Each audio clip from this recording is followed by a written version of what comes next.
Hello साथियों। नमस्कार साथियों, मैं अनुपम आपका फिर से स्वागत करती हूँ आपके अपने चैनल डे नाइट क्लासेस पे।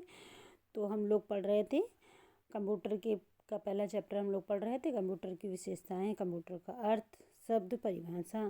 ठीक है, तो हम लोगों ने अभी तक पढ़ा कंप्यूटर कौन कौन से कितने प्रकार के पहले कंप्यूटर होते थे।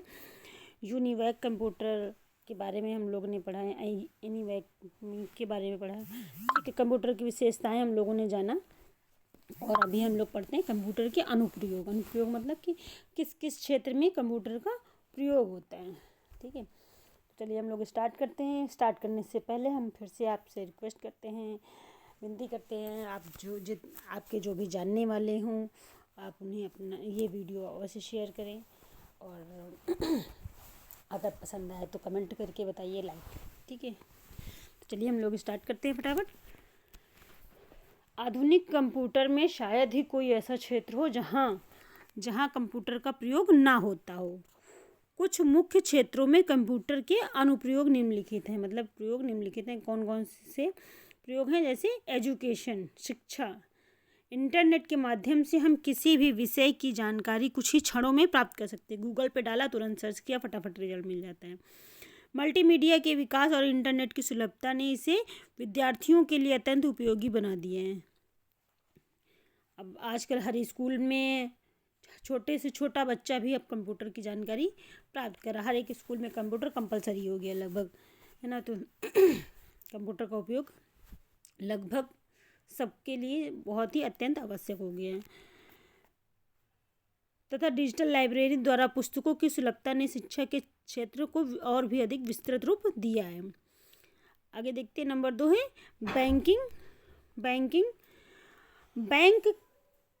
बैंकिंग क्षेत्र में तो कंप्यूटर के अनुप्रयोग ने क्रांति ही ला दी है। आज बैंकों के अधिकांश समय साध्य कार्य जैसे ऑनलाइन बैंकिंग, एटीएम द्वारा पैसे निकालना और चेक का भुगतान करना, रुपया गिनना इत्यादि। रुपए भी अब आजकल कंप्यूटर मशीनीकरण से ही होता है सब सारे काम। पहले अकाउंट को अगर पिछला अकाउंट देखना होता था तो 1-2 दिन का वेट करना पड़ता था, लेकिन अब ऐसे नहीं है। अब बैंक में कितना भी पुराना खाता हो, किसी का भी हो, तुरंत भी पता चल जाता है। ठीक है, आगे देखते हैं हम लोग संचार, कम्युनिकेशन। कंप्यूटर के प्रयोग ने संचार के क्षेत्र में इंटरनेट के प्रयोग को संभव बनाया। आधुनिक संचार व्यवस्था की तो कंप्यूटर के अभाव में कल्पना भी नहीं की जा सकती है, क्योंकि अब इस समय कंप्यूटर के बिना कोई कार्य नहीं हो सकता है। चिकित्सा, मेडिकल के क्षेत्र में चिकित्सा के क्षेत्र में कंप्यूटर के प्रयोग विभिन्न शारीरिक रोगों का पता लगाने के लिए किया जाता है। किसके शरीर में कौन सी परेशानी है, कौन सी बीमारी, तुरंत फटाफट पता चल जाता है। कंप्यूटर गूगल पे डालो ना, तो रोगों का विश्लेषण तथा निदान भी कंप्यूटर द्वारा ही संभव हो गया है। आधुनिक युग में एक्सरे, सीटी स्कैन, अल्ट्रासाउंड इत्यादि विभिन्न जांचों में कंप्यूटर का प्रयोग विस्तृत रूप से हो रहा है। आगे देखते हैं, नंबर 5 वायुयान तथा रेलवे आरक्षण। एक स्थान से दूसरे स्थान पर वायुयान तथा रेल द्वारा जाने के लिए आरक्षण कंप्यूटर द्वारा ही किए जाते हैं तथा कंप्यूटर द्वारा ही हम घर पर बैठे निर्धारित समय की जानकारी भी प्राप्त कर सकते हैं। अपने गूगल पे ट्रेन का आप टाइमिंग जान सकते हैं, कौन सी ट्रेन कितनी समय है, कहाँ पे है ना। तो आप गूगल पे जा करके सब कुछ, आप बिना लैपटॉप के कोई ज़िंदगी सबकी बेकार लगती है ना। आगे देखते हैं मनोरंजन रिसर्चेशन। मनोरंजन के क्षेत्र में कंप्यूटर का प्रयोग प्रायः सिनेमा, टेलीविज़न कार्यक्रमों, वीडियो गेम इत्यादि के रूप में किया जाता है। मल्टीमीडिया के प्रयोग ने तो कंप्यूटर को बहुआयामी बना दिया है। बहुआयामी मतलब हर तरीके से ही उपयोगी बना दिया है।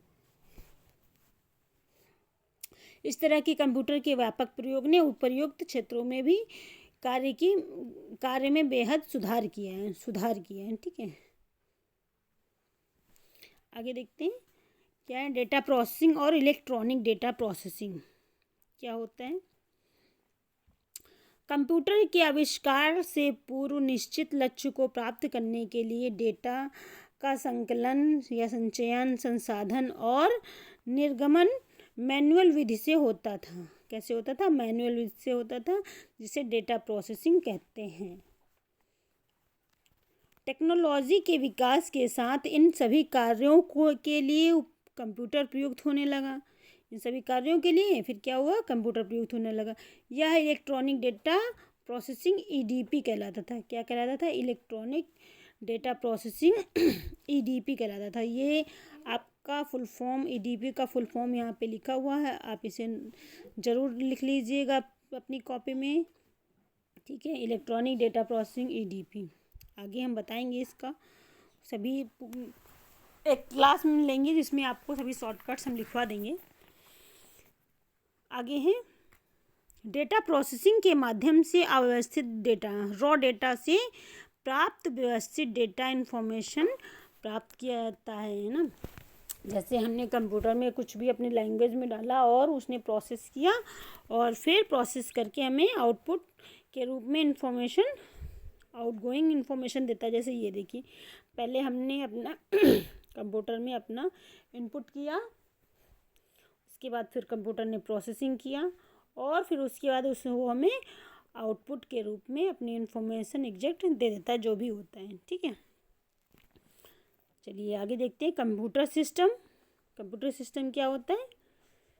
यह उपकरणों का एक समूह है जो एक साथ मिलकर डेटा प्रोसेस करते हैं। यह उपकरणों का एक समूह है जो साथ मिलकर डेटा प्रोसेस करते हैं। कंप्यूटर सिस्टम में अनेक इकाइयाँ होती हैं जिनका उपयोग इलेक्ट्रॉनिक डेटा प्रोसेसिंग में होता है, EDP में होता है, ठीक है। जैसे कि कौन कौन सी हैं? आपका इनपुट इकाई वैसी इकाई जो यूज़र से डेटा प्राप्त कर सेंट्रल प्रोसेसिंग यूनिट को इलेक्ट्रॉनिक पल्स के रूप में प्रवाहित करता है, ट्रांसमिट करता है, ठीक है। जैसे कि ऑटोमेटिक टेलर मशीन जिसे हम कहते हैं ATM। क्या कहते हैं? ATM का फुल फॉर्म क्या है? Automatic teller machine. Automatic teller machine में जैसे हम ATM में अपना पैसे निकासी के लिए, विड्रॉल के लिए जाते हैं, अपना ATM लगाते हैं, तो हमें उसमें एक पर्सनल पिन डालना पड़ता है ना, पर्सनल आइडेंटिफिकेशन नंबर जिसे कहते हैं पिन डालना होता है। और उसके बाद इनपुट के रूप में इकाई के रूप में कीपैड का उपयोग किया जाता है और फिर जो भी हमें इन्फॉर्मेशन चाहिए होती है वो हमें आउटपुट प्रोसेस करके आउटपुट के रूप में दे देता है। आगे देखते हैं सेंट्रल प्रोसेसिंग यूनिट, मतलब कि CPU। इसे प्रोसेसर भी कहते हैं। इसे क्या कहते हैं? प्रोसेसर भी कहते हैं। CPU को कहते हैं प्रोसेसर। यह एक इलेक्ट्रॉनिक माइक्रोचिप है जो डेटा को इन्फॉर्मेशन में बदलते हुए प्रोसेस करता है। इसे कंप्यूटर का ब्रेन कहा जाता है। इसे क्या कहते हैं? CPU को क्या कहते हैं? कंप्यूटर का ब्रेन किसे कहा जाता है? CPU को कहा जाता है। ये मोस्ट इम्पॉर्टेंट क्वेश्चन है, बहुत ज़्यादा एग्जाम में आता है, ठीक है। आगे, यह कंप्यूटर सिस्टम के सारे कार्यों को नियंत्रित करता है तथा यह इनपुट को आउटपुट के रूप में रूपांतरित करता है और यह इनपुट यूनिट तथा आउटपुट यूनिट से मिलकर पूरा कंप्यूटर सिस्टम बनाता है, ठीक है। इसके अग्रलिखित भाग होते हैं। कौन कौन से इसके भाग होते हैं? ALU, अरिथमेटिक लॉजिक यूनिट और ये सब होते हैं ना। चलिए आगे देखते हैं हम लोग।